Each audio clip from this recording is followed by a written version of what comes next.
Président de l'association Animation Guyane, accompagné par la Miss Dorica Edouard et le Mister Von Bobby, producteur humoriste, lui aussi accompagné par un humoriste bien de chez nous. C'est Rodman qui est avec nous et d'ailleurs nous ferons un point sur le show Bobby and Friends, un spectacle qui cartonne en ce moment et bonne nouvelle, il reste des tickets pour la représentation en Guyane qui aura lieu vendredi. Dépêchez-vous d'aller les prendre et puis bien sûr comme c'est notre invité fil rouge, on verra si en fin d'émission il battra le record de l'ITV Speed. Bonsoir à tous. Bonsoir. Bonsoir, je vois que tout le monde est très bien sur le plateau. J'aime les couleurs, j'aime les chapeaux. Je trouve qu'on est bien dans le thème, forcément. C'est Macandi, ça veut dire ensemble, on est réunis et on va dans la même direction. Et on va parler justement de Miss et Mister, puisque Clémentine L'Espérant, vous êtes la présidente de l'association Animation Guyane. On va revenir bien sûr sur cette élection qui a eu lieu au début du mois de mars. Mais juste avant, est-ce que vous pouvez nous rappeler un petit peu pourquoi l'association a vu le jour et quels sont ses différents projets et objectifs ? Alors bonsoir à tous. Donc Salut. L'association a vu le jour en novembre 96, à l'issue des mouvements de grève qui étaient faits par les lycéens, qui se disaient qu'il était temps qu'en Guyane qu'on ait un rectorat de plein exercice. Donc il y a eu des grèves, mais les grèves ont également créé il y a eu des émeutes. Et à un moment donné, les lycéens se sont dit, en tout cas les jeunes se sont dit, il serait peut-être temps qu'on se rassemble et qu'on montre que les jeunes sont capables de se rassembler, de faire des choses ensemble pour les jeunes, par les jeunes. Et c'est comme ça que l'association a vu le jour. Et après les grèves, il y a eu pas mal d'autres choses qui sont mises en place, puisqu'on va mettre en avant, bien sûr, la jeunesse et leurs talents. Alors ouais, l'association a vu le jour il y a 30 ans, pour ceux qui n'ont pas eu le temps de faire le calcul. 96, c'était il y a 30 ans déjà. On peut faire un petit bilan, justement, des temps forts depuis ces 30 dernières années ? Ça a commencé avec les jeux interlycées. Ensuite, il y a eu Miss Interlycée, le podium, le concours de Didier. Il y a eu pas mal de soirées également qui ont été faites. On a en tout cas je sais pas comment le dire, mais l'envie. Non, c'est pas cette envie, mais en tout cas, alors, on peut être fier en tout cas de ce qu'on fait, parce qu'à travers ça, à travers l'association, à travers les événements, de nombreux jeunes se sont révélés. À travers les différents événements, depuis des années, toutes les Miss qui passent par Miss ou Mister qui passent par l'association, continuent soit deviennent Miss communale ou deviennent Miss Guyane. Voilà, à l'instar aujourd'hui d'Alicia qui faisait partie du podium, également Audrey, et il y en a bien d'autres. Alicia Mertosetico ou Alicia Elias ? Non, Mertosetico, c'est ça. Et par rapport au podium des lycées, il y a eu Fanny J, ça a révélé Fanny J, ça a révélé Taïja, il y a énormément, et même au niveau des DJ aujourd'hui, DJ Taïou, et j'en cite pas, mais il y en a énormément qui se sont révélés. Donc là, ça permet vraiment de faire tremplin en fait. C'est ça, c'est le tremplin et ça permet aujourd'hui, même au sein de l'association, aujourd'hui les acteurs même de la jeunesse qu'on voit, je suis un exemple, mais il y a aussi plein d'autres, que ce soit Emmanuel Prince, que ce soit Bruno Jonel, Nadia Egalji, en tout cas il y en a plein, il y a plein d'exemples, il y a également JR. Et tous ceux-là qui étaient là de la première vague, c'est ça, dans la présents, ouais. Non, ils sont plus présents, mais ils travaillent toujours pour le biais de la jeunesse et c'est très bien. Et justement, cette jeunesse, elle est assez éparpillée sur notre territoire parce qu'on sait que c'est très grand. Est-ce que ça permet de créer de la cohésion, de l'unité entre les différents lycéens de Guyane ? Tout à fait. Et puis ça enlève aussi cette barrière de clans, de gangs ou quoi que ce soit. Il y a vraiment cette unité, il y a vraiment cette cohésion qui se crée parce que on touche vraiment tous les lycées de la Guyane. Alors justement, il y avait combien de Miss et de Mister qui se sont présentés pour cette élection, pour cette année ? Alors, l'ensemble des lycées se sont présentés, mais c'est vrai qu'au final, on en a gardé une dizaine. Il y a eu des désistements et on a finalement concouru avec 9 lycées. Mais du coup, ils étaient en binôme. Ouais. Mais c'est vrai que la particularité, c'est que il n'y avait pas le lycée Balata au niveau des misters. Et pareil, il n'y avait pas la Miss de Saint-Laurent. Du coup, ça a été le binôme Saint-Laurent-Balata sur l'élection. Voilà, parce donc que c'est vrai que... On peut aussi mélanger les lycées quand oui, c'est comme ça. Oui, tout à fait, puisque voilà, ça s'est très bien passé. Et c'est vrai que la particularité quand on fait l'élection de Miss et Mister, c'est pouvoir créer les binômes, pouvoir travailler comme ça. Et c'est vrai que c'est particulier. Justement, ils sont avec nous, puisqu'ils sont dans le public, Miss et Mister. Alors justement, j'ai une petite question pour vous. Ça a été quoi pour vous le moment le plus fort lors de la soirée de l'élection? Est-ce qu'il y en a un qui ressort plus qu'un autre? Tu as le micro, tu peux commencer. Alors pour moi, le moment le plus fort, c'était lors de la présentation de notre deuxième tableau. Ouais. C'était le tableau où on devait exprimer notre passion. Et j'avais vraiment hâte de montrer ce que j'aimais faire. Et pour moi, c'était incroyable. J'ai pris plaisir à exprimer ma passion. Et c'est quoi ta passion du coup?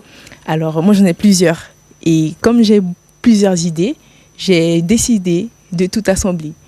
Donc j'aime défiler.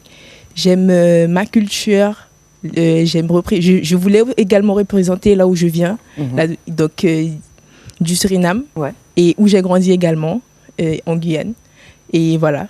Et ce soir-là, j'ai tout assemblé et j'ai tout présenté. Et tu as bien fait, la preuve, aujourd'hui tu portes la couronne. Merci beaucoup Dorica. De ton côté, Axel, est-ce qu'il y a un moment un peu fort qui t'a le plus touché durant cette soirée?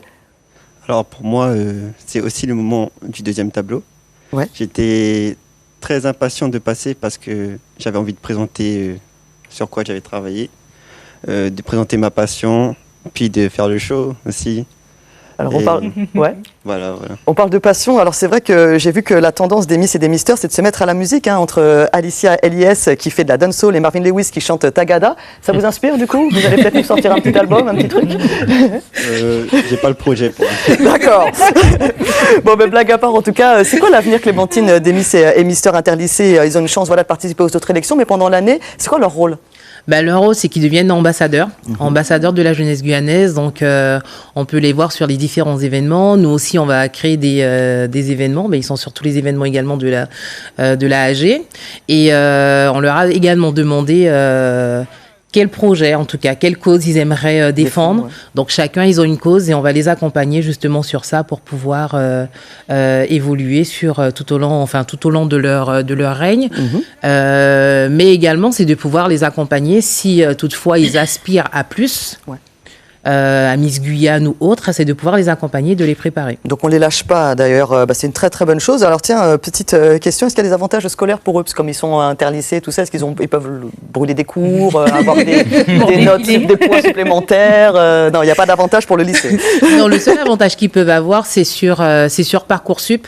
C'est important de pouvoir, en tant que jeune, en tout cas, de pouvoir montrer qu'on est engagé sur quelque chose. Il y a quand même un avantage. Oui, tout à fait. Donc, c'est important et donc c'est ça l'avantage. Mais c'est vrai que on leur demande pas juste d'être beau et tais-toi. Non, il faut qu'ils aient de quoi. Donc, on leur demande d'avoir quand même de bons résultats scolaires et voilà. Bon, écoutez, vous savez ce qu'il vous reste à faire. Vous continuez à performer comme vous le faites. Ils doivent montrer l'exemple, tout à fait. On compte sur vous pour montrer le bon exemple. Est-ce qu'il y aura un jour, peut-être que ça s'est déjà fait, un concours interlycée, mais entre les Antilles, la Guyane? Il y a Bobby qui est avec nous, antillais. Est-ce que ça pourrait être... Pourquoi pas, why not? De la même façon qu'on a emmené, en tout cas, le podium des lycées en Guadeloupe, puisque c'était à l'instar, en tout cas, de la AG. On l'a emmené en Guadeloupe. Après, ça s'est déplacé également sur la Martinique, au Suriname et également jusqu'à Haïti. Donc, il y a moyen de pouvoir faire un truc à un moment ou à un autre. Et au-delà même de Miss et Mister, ça peut être également, là, on va fêter les 30 ans en décembre. Du coup, c'est pourquoi pas, même sur le concours de Pom-Pom Girl, ça serait bien, puisque j'ai vu qu'aux Antilles, ça fonctionne. Ça fonctionne fort. J'ai vu qu'aux Antilles, ça commence à se déployer, donc pourquoi pas. Affaire à suivre. En tout cas, c'est une très très bonne idée. Merci beaucoup, Clémentine. On en profite d'ailleurs pour saluer bien sûr tous les membres de l'association Animation Guyane et tous les lycéens de Guyane qui ont participé à l'élection, ainsi que notre Miss et Mister. Encore félicitations à vous. Allez, on va passer à tout à fait autre chose, puisque ce soir, nous recevons un artiste caméléon au sens du rythme comique affûté et à l'énergie contagieuse. Et devenu une figure incontournable de la scène humoristique des Antilles françaises et de la Guyane, il s'est fait connaître grâce à ses parodies créatives et ses vidéos virales sur les réseaux sociaux, développant un style mêlant humour créole, punchline incisive et observation de la vie quotidienne. Il a su transformer cette présence digitale en spectacle vivant et collaboratif, comme avec Bobby and Friends Tour, un concept explosif réunissant la crème des humoristes de Martinique, de Guadeloupe et de Guyane. Il incarne d'ailleurs la joie de vivre et la la positive attitude, prouvant que le rire est une force collective, un vecteur de culture créole et surtout une excellence thérapie anti-morosité. Et lui, eh bien, c'est Bobby. Je me suis posé la question, est-ce que c'était vraiment moi?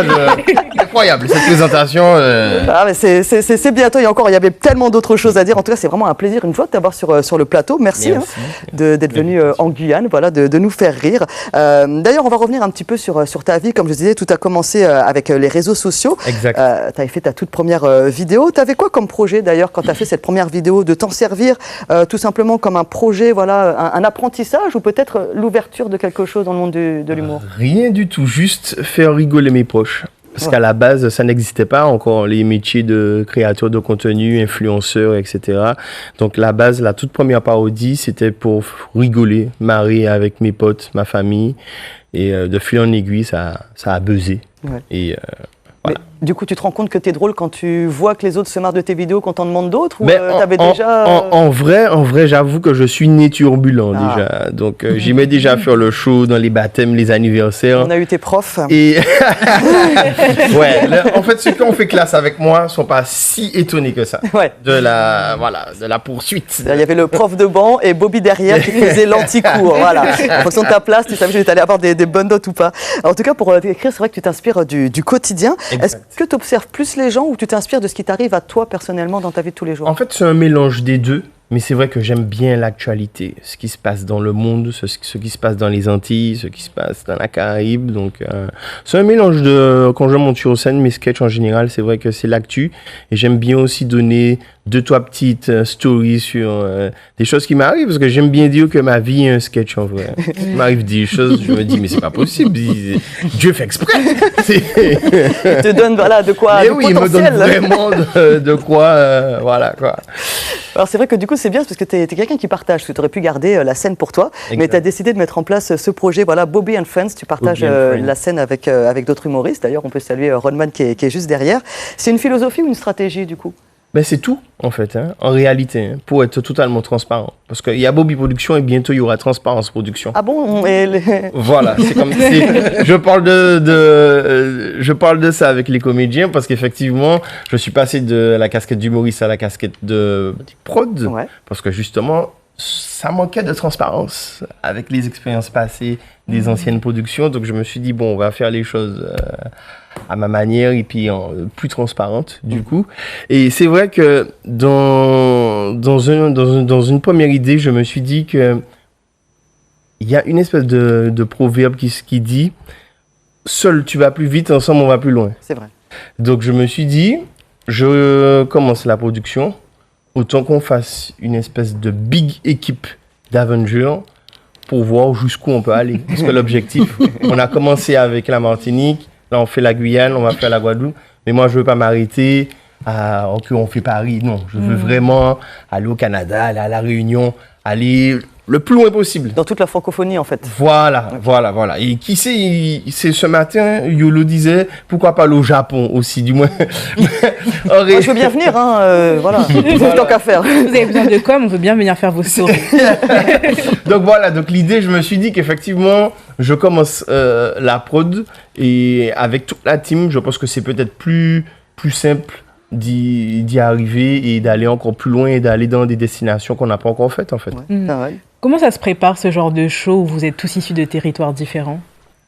C'est une très très bonne question. La préparation, Seigneur. Est-ce qu'on a vraiment... On a combien de temps? Parce que c'est compliqué. Rapidement, c'est compliqué. Mais c'est plaisant, en fait, parce qu'au final, on souffre beaucoup pendant la période de préparation. Et au final, on a une salle qui est comble, les gens qui sont contents, les artistes qui sont respectés et qui sont heureux aussi, parce que la situation est transparente. Et la transparence. La transparence. Donc, en vrai, j'avoue que c'est un petit peu compliqué au début, parce qu'il y a une logistique à mettre en place, puisque là, on est quand même pas mal sur le plateau. Il y en a qui sont en Guyane, il y en a qui sont en Guadeloupe, il y en a qui sont en Martinique, qui sont en France aussi. Donc, c'est une petite logistique à mettre en place. Mais une fois qu'on a bien sué, on profite du spectacle et on a une espèce de sentiment de satisfaction Comme ça, c'est les images de la Martinique. Mais alors c'est vrai que quand on vous voit là sur l'affiche, quand on voit les petites scénettes que vous faites aussi sur les réseaux, parce qu'on vous suit tous et tout, on sent qu'il y a quelque chose de très fort. Et justement, j'ai passé le micro à Ronman qui est juste derrière. Ronman, est-ce que tu peux nous dire la vérité entre vous? C'est vraiment un amour fraternel ou de temps en temps, il y a du piquage de vannes et des coups bas qui se font Non, on est payé. Hein. Ah oui.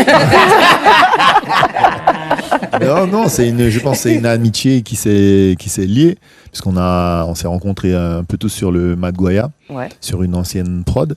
Donc là, il y a des liens qui se sont créés, qui sont tissés, et ça a donné ça. Je salue l'initiative de Bobby, parce que c'est pas évident. Il dit ça, mais c'est vraiment pas évident. C'est pas une petite logistique, c'est une grosse logistique à mettre en place, parce qu'il y a les VHR, ce qu'on appelle les VHR, voyage, hébergement et restauration. Même si il dit que c'est pas grand-chose, c'est quand même une grosse logistique à mettre en place, surtout quand on n'est pas du territoire. C'est clair.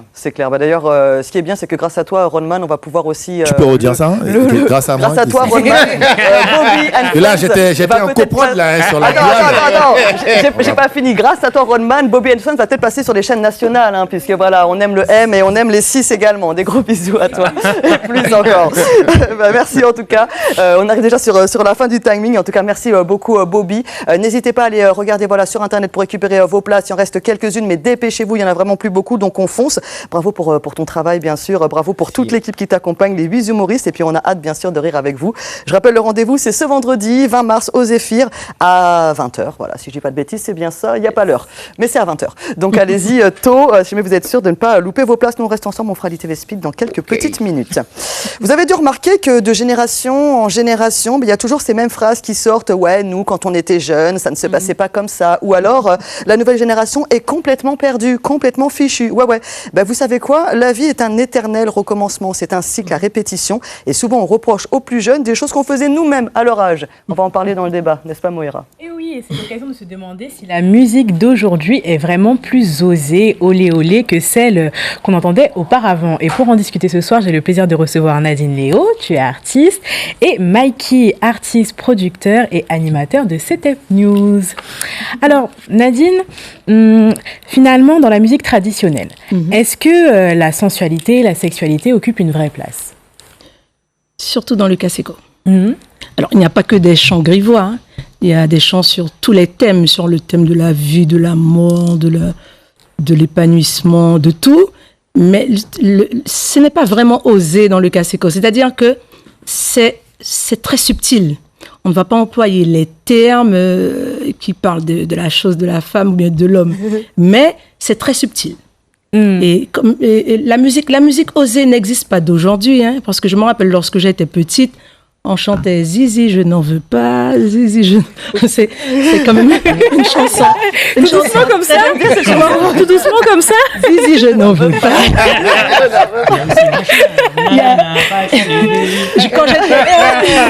Quand j'étais au CM2, on chantait beaucoup dans la cour de récréation avec les amis la chanson de Francky Vincent qui parlait de « Piquez-moi djouk djouk ». Ça pique les moustiques. Alors moi, je chantais ça innocemment, croyant que c'était vraiment des moustiques. Et c'est ma copine qui me dit, ce ne sont pas des moustiques, hein? Alors je dis, mais si, ce sont des moustiques. Et c'est en grandissant, avec le recul, que je me suis rendu compte que ça ne parlait pas de moustiques. Alors tu disais Lolo. Lolo on salue tous les Laurent qui nous regardent ce soir d'ailleurs. Lolo Molpakaleve, ce n'est pas une chanson sexuelle, c'est un monsieur dont le petit nom était Lolo et qui était ivre-mort et qui est tombé dans un canal et qui était inanimé. Donc on a essayé, on l'a secoué, on a essayé de le ramener à la vie, mais ce n'est pas une chanson grivoise. Ah d'accord, c'est nous qui comprenons mal. Est-ce que quelqu'un connaît ce monsieur? Est-ce qu'on est sûr ou est-ce que c'est pas justement une de ces subtilités de la musique? Non, moi je ne connais pas, mais j'ai souvent entendu parler de cette histoire. Est-ce qu'il y a une différence entre Lolo mort et Lolo molle? Ah oui, hein? Non, mais on ne dit pas Lolo molle, on dit Lolo mort. Oui, on dit Lolo molle. Mais après, quand on chante cette chanson-là, on met tout le piment, on agrémente, qui fait que les gens pensent que c'est une chanson grivoise, mais pas du tout. Il y a d'autres, en fait. Il y en a d'autres. Il y en a plein. Oui, mais dans le cas, c'est quoi? Oui, mais on dit on bagaille là, mais on ne dit pas le véritable mot. On dirait un duel. Mikey, il y a quand même des genres musicaux où ça sort de façon plus explicite. Bon, j'aime pas trop le terme musique urbaine, mais sur la scène actuelle, quelle place ça occupe? Il y a toujours eu, ça a toujours existé. Depuis toujours. C'est juste qu'aujourd'hui, les canaux de diffusion ont changé. Donc, aujourd'hui, tout le monde écoute plus ou moins la musique sur YouTube. Et du coup, on peut mettre ce qu'on veut sur YouTube, on peut entendre ce qu'on veut, mais ça a toujours existé. Il y a toujours eu, dans le dancehall, dans le rap, dans la soul, dans beaucoup de musique, il y a toujours eu ce côté-là. Ça fait partie de la vie. Voilà. Après, que ce soit plus osé, non, c'est juste c'est le canal de diffusion. Les canaux ont changé. Avant, pour passer en radio, on était obligé de censurer des passages. Jusqu'à aujourd'hui, ça existe. Tu as une version, par exemple, je vais prendre un exemple d'un chanteur très connu, Vybz Kartel, par exemple, qui fait une chanson très osée, on va dire. Il y aura la version pour passer en radio. Ça fait partie de la production musicale, de pouvoir s'exprimer. Et après, pour atteindre le grand public, c'est important de l'adapter. La chanson de Sean Paul qui Just Give Me the Light, à la base c'est pas Just Give Me the Light pour le start le show, c'est pour autre chose. Voilà, c'est bien mais il l'a adapté pour que ce soit grand public. Tu as parlé de Canal et je suis obligé du coup, comme tu as cité YouTube, de citer Deezer ou encore Spotify. Oui, ou SoundCloud. Tous les autres. Merci Sango. Est-ce que maintenant dans ces versions édites, on censure de moins en moins de choses? Est-ce que la marge de tolérance a évolué? En fait, comme aujourd'hui, il y a beaucoup d'autoproduction. Donc, les gens font de la musique sans avoir forcément tous les outils et maîtrisent vraiment l'outil justement pour arriver jusqu'au grand public. Pour arriver jusqu'au grand public, il y a des étapes, notamment censurer certains passages ou réadapter le texte pour qu'on ait une chanson qui soit diffusable pour le grand public. C'est juste que les gens qui font leur musique pensent pas forcément à faire des radio edits. Mais dans les grandes productions, dans des grands labels et tout, ça existe toujours. Le morceau Angela n'a jamais été censuré sur aucune radio. Puis il y a le morceau Tinenel. Il y a le morceau Tinenel. Moi j'ai osé. Oui. Et ça a été un carton. Donc, c'est vrai. Et ça m'a ouvert des portes. C'est vrai que tu as osé. J'ai osé, voilà, j'ai parlé de trou. Tu disais tout à l'heure qu'il y a des morceaux que tu as pris du temps à comprendre. Moi, Tinenel, j'ai eu du mal à le comprendre au début. Oui, mais parce qu'il y a une partie subtile aussi. Quand je parle de 6h30, il y a des enseignants qui m'ont demandé est-ce qu'il était chez sa maîtresse et puis il a dormi à 6h30, il a dû partir. Vas-y, Tinenel, on regarde un extrait. Non, 6h30, c'est-à-dire que l'homme, il est impuissant. C'est un puissant. Il est très puissant. Très puissant. C'est un super héros. Mais écouterait. On entend un peu plus. Les petits Nénettes, c'est pour faire un clin d'œil à Nénette de Nénette et Roman. Bon, nous, alors, ce qu'on veut savoir en fait, comment l'idée t'est venue? C'est un fait réel, une inspi Alors, je n'aime pas trop raconter l'histoire parce que comme j'ai souvent raconté que c'est une histoire. Non, pas du tout. Je ne vise personne. La personne va se reconnaître. Chacun fait ce qu'il peut. C'est-à-dire que c'est une petite histoire qui s'est déroulée à l'école et il y avait le terme trouk. Ça m'avait vraiment interpellée. Et à la maison, le soir, je me suis mise à réfléchir. Je me suis dit, mais trouk, c'est vraiment pas un terme d'enfant. Et je suis allée faire des recherches parce que ça m'a vraiment bouleversée. Et je me suis demandé est-ce que toutes les femmes avaient un vagin? Et je suis allée chercher, je me suis rendu compte, j'ai découvert qu'il y avait des tribus en Afrique où il y avait des femmes qui naissaient avec des malformations, qu'on leur faisait un vagin artificiel et tout. Et après, je suis allée encore plus loin dans mon délire, parce que c'est vraiment un délire, je n'ai pas honte de le dire. Et je me suis demandé, est-ce que tous les hommes arrivent à mener à bien leur mission?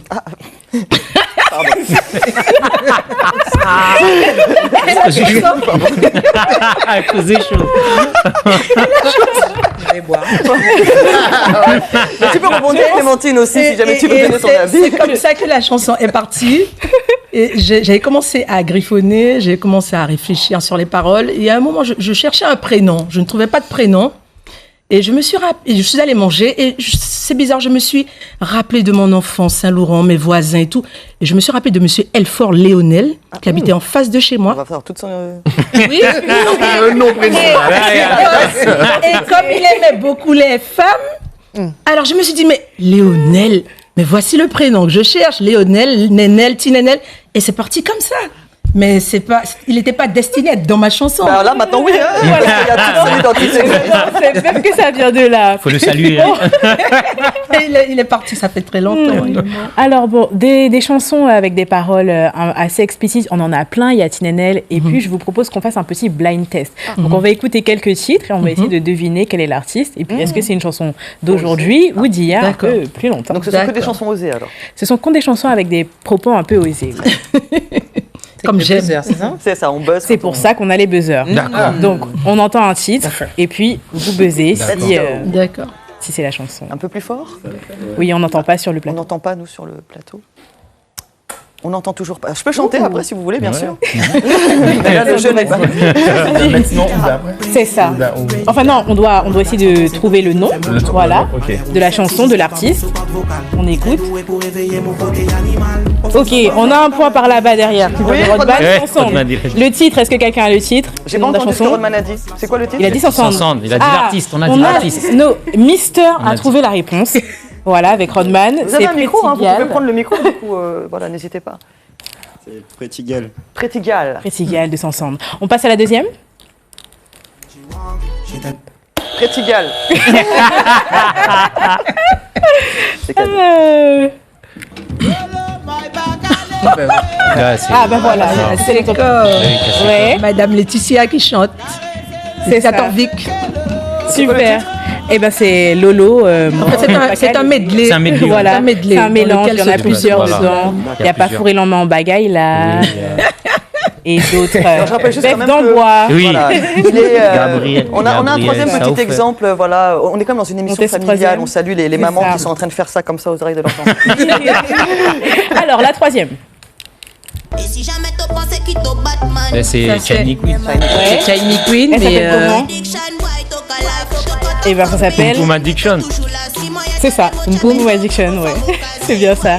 Bon, fin du jeu. Bon, petite pensée, c'est vrai, pour les enfants quand même. Par exemple, Mikey, lorsque tu travailles en radio, est-ce que c'est quelque chose que vous avez en tête? Le fait qu'à toute heure, les enfants ne doivent pas non plus entendre toutes sortes. Oui, bah, c'est le principe même de la radio. Ça, d'ailleurs, ce type de... Ça s'appelle un radio edit. C'est la version qui est faite pour les radios. Pour les radios. Où justement, eh bien, les paroles, les lyrics explicites, comme on dit, sont censurés. Comme à l'époque, quand on achetait des CD ou des vinyles, il y avait... La mention était obligatoire sur les albums qui contenaient des titres avec des paroles explicites, justement. Le Parental Advisory Explicit Lyrics Content, qui est justement une marque comme on peut retrouver à la télé, -10, -16, -18. Averti. Voilà, public averti. C'était déjà en place. Après, aujourd'hui, avec la dématérialisation de la musique, pardon, on n'a plus le format physique. Ouais. Donc, du coup, cette notion-là est perdue. On ne retrouve plus ça. Du coup, le public ne sait pas, les parents ne savent pas. Ben, tiens, cette chanson-là, on ne sait pas si c'est explicite ou pas. Ça s'est perdu. Oui. Mais le format pour les radios, pour la diffusion grand public, il y a toujours les versions qui sont censurées, normalement. Et puis l'accès. Est-ce que du coup aussi ça ne joue pas sur la façon dont on s'exprime dans les morceaux? Peut-être qu'avant justement on s'amusait à le cacher en trouvant des images pour pouvoir faire comprendre quelque chose, qu'aujourd'hui on parle dans le bon français, les mots ils sortent correctement, tu l'entends très bien à l'oreille. Est-ce que c'est pas ça qui peut-être choque les anciennes générations sur les nouveaux sons? Non, il y avait à l'époque aussi, il y avait les morceaux sortaient avec les versions non censurées, où il y avait les paroles choc, et puis tu avais la version qui passait à la radio à 16h avec les enfants, où c'est censuré, où on n'entend pas. Il y a quand même eu un rappeur qui a fait tout un son où son refrain c'est pote, salut à tous les potos. Et c'est pas pote.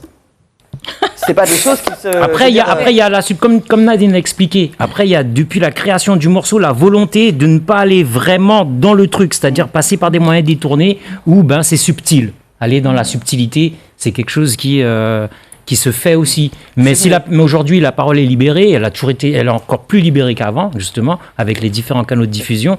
Mais sinon, s'il faut atteindre le grand public, je pense que ça reste toujours pareil. Quand on écoute la musique avec les enfants, il y a des sons, on ne met pas. J'ai envie qu'on demande quand même leur avis aux jeunes, parce que ils consomment beaucoup aussi tout ce qui est chata, dancehall, bouillon et compagnie.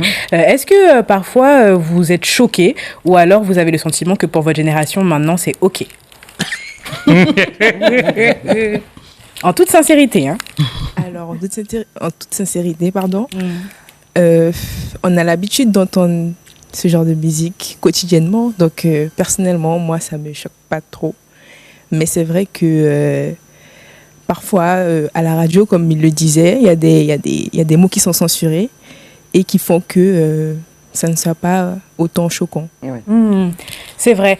C'est pas faux, hein. C'est-à-dire que peut-être qu'à chaque génération aussi, les limites sont différentes, mais parfois ça peut surprendre quand ça vient de certains canaux. Ce qu'on écoute tranquille dans sa chambre le soir, c'est pas forcément ce qu'on s'attend à entendre quand on va par exemple au supermarché. Justement, Bobby, toi qui viens des Antilles, il y a un son qui vient de chez vous et qui forcément, voilà. C'est presque la source du mal. N'est-ce pas, Comment ça, la source du mal? On est complètement dans le bouillon, tout ça. Ouais, le chat. Si jamais ça devait se calmer et qu'on devait enlever tous ces petits mots un peu osés, ce serait pareil? Je pense pas. Non, pas la même adrénaline peut-être. Bon, en vrai, je pense pas trop. Je pense que maintenant, c'est ce qui fait... C'est un petit peu triste à dire, mais c'est presque ce qui fait le buzz du son. Quand c'est osé, quand il y a une bonne basse derrière... C'est pour une niche aussi. Ouais, mais la niche grandit quand même. Oui, peu importe la taille de la niche. Peu importe la taille de la niche. Extension à la niche. Il y a des morceaux qui passent pas en radio, par exemple. Effectivement. Il y a des morceaux qui passent pas et qui ne passeront pas. Effectivement, les canaux ont changé. Ça veut dire que maintenant, les jeunes l'écoutent de moins en moins. La radio. Il y a le phénomène TikTok aussi. Je pense que TikTok, c'est l'un des canaux les plus utilisés maintenant. Très puissant, TikTok. YouTube reste quand même le premier en termes de vidéos, musique. C'est vraiment le premier. Après, effectivement, TikTok ramène les gens vers ce canal-là. On me dit dans l'oreillette que c'est terminé, qu'il ne reste que la place pour une petite conclusion de ta part, Moira. Conclusion et en même temps ouverture. J'espère qu'on aura le temps de poursuivre une prochaine fois sur ce sujet. Moi, je me dis que c'est peut-être aussi le fait qu'il y ait maintenant les clips qui créent un vrai changement parce que ça ajoute. Quand on n'avait que les paroles, on pouvait se dire bon c'est ça, c'est pas ça. Mais quand on a avec les images très explicites, mais ça va changer les clips. Ça va changer les clips parce que s'il y aura plus de clips bientôt.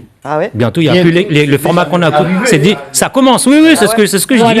Définitivement, les clips, c'est bientôt ce sujet et on invitera Rodman et Mike. Clip ou pas clip pour l'avenir. C'est un bon début effectivement de débat pour tous les artistes qui commencent ou qui sont en cours. Franchement, la transformation de la musique. C'est clair. Merci beaucoup, Moira. Merci à Nadine, merci Mikey, merci Clémentine, merci Bobby, merci Miss et Mister et merci également Rodman pour votre implication dans le débat. On arrive au moment où Rodman connaît bien ce moment parce que je vous rappelle quand même que c'est lui qui a été champion l'année dernière de l'ITV Speed. C'est ton tour, on va voir si tu vas pouvoir déclasser un peu tout le monde. Bobby, tu vas avoir 60 secondes, une minute, pour répondre à un maximum de questions. Alors il y a des règles, tu n'as pas le droit de dire aucun, tu n'as pas le droit de dire les deux. Donc tu comprends, à chaque fois je te fais des propositions, tu en choisis une qui te ressemble le plus. Ok. À chaque réponse, ça te fait 1 point. Le record à battre est de 24 points cette année, détenu par Maillot de Co. T'es prêt, t'es chaud? Je crois, oui. Attention, c'est parti. Tu préfères le télétravail ou la machine à café? Télétravail. Être pieds nus dans la rue ou en chaussettes dans le sable? Chaussettes dans le sable. Succès discret ou échec visible? Succès discret. Tu préfères répondre franchement ou esquiver avec style? Répondre franchement. Coller serré ou chacun chez soi? Coller serré. Choisir toi-même ou laisser la vie choisir pour toi? Choisir moi-même. Dire la vérité ou protéger quelqu'un? Dire la vérité. Aimer fort ou aimer juste? J'aime juste. Tu préfères que ton ex réussisse trop bien ou pas assez? Qu'elle réussisse, c'est pas grave. Le café qui réveille ou une sieste qui sauve? Une sieste qui sauve. Travailler moins ou travailler mieux? Et travailler mieux. Être calme à l'extérieur ou clair à l'intérieur? Clair à l'intérieur. Matin efficace ou nuit inspirée? Nuit inspirée. Dire ça ira ou dire la vérité? Dire la vérité. Avoir le dernier mot ou dormir tranquille? Dormir tranquille. Tu préfères jouer avec le feu ou souffler dessus? Et avec le feu. Peu d'amis solides ou beaucoup de copains? Beaucoup de copains. Rire ensemble ou se dire les choses? Se dire les choses. Sécurité stable ou liberté instable? Liberté instable. Partagé par amour ou gardé par instinct? Gardé par instinct. Qu'on te drague mal ou qu'on te ghost après 3 rendez-vous? Drague mal. Et on s'arrête à 21 points pour toi. Bravo. Et pour nous, c'est déjà terminé. On se retrouve à 20h avec Bobby. C'est notre invité fil rouge. On a plein de choses à lui faire. On va se marrer, vous imaginez bien. Et puis, bien sûr, je vous donne rendez-vous. Enfin, pas moi, toute la clique, Bobby et Friends. Je ne serai pas sur scène, hélas. Ce sera le 20 mars au Zéphyr. Allez-y, nombreux et nombreuses. On salue également les Miss et Mister interlycées. Big up à vous. Merci Clémentine, merci Nadine, merci à toi, Mikey.